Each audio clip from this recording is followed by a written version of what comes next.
ভোটের হাওয়া বইছে বগুড়া ৬ আসনে।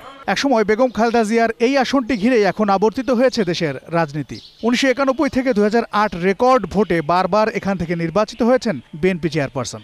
এবার সেই দুর্গে ধানের শীষের ঝান্ডা সমুন্নত রাখতে মরিয়া বিএনপি। লক্ষ্য তারেক রহমানকে সর্বোচ্চ ভোটে বিজয়ী করা। আমরা আশা করছি ৯ তারিখে মানুষ উৎসাহ উদ্দীপনা নিয়েই তারা ভোট দিবেন, কারণ তারা ধানের শীষের পক্ষে ভোট দেওয়ার জন্য ওদের আগ্রহ অপেক্ষা করছে। তবে বসে নেই অন্য প্রার্থীরাও। বিএনপিকে ফাঁকা মাঠে গোল দিতে নারাজ জামায়াতে ইসলামী। শিক্ষিত যুব সমাজ ও দুর্নীতিমুক্ত সমাজ গঠনের ডাক দিয়ে মাঠ চষে বেড়াচ্ছেন দলটির প্রার্থী অধ্যক্ষ আবিদুর রহমান সোহেল।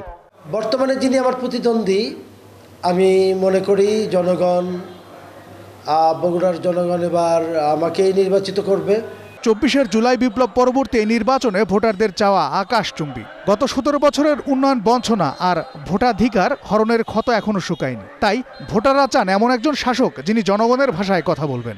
বগুড়াবাসী ঐক্যবদ্ধ হয়ে আমরা কাঁধে কাঁধ মিলিয়ে আমরা জনাব রেজাউল করিম বাদশা ভাইকে ধানের শীষের পক্ষে ব্যাপক ভোট দিয়ে নির্বাচিত করব।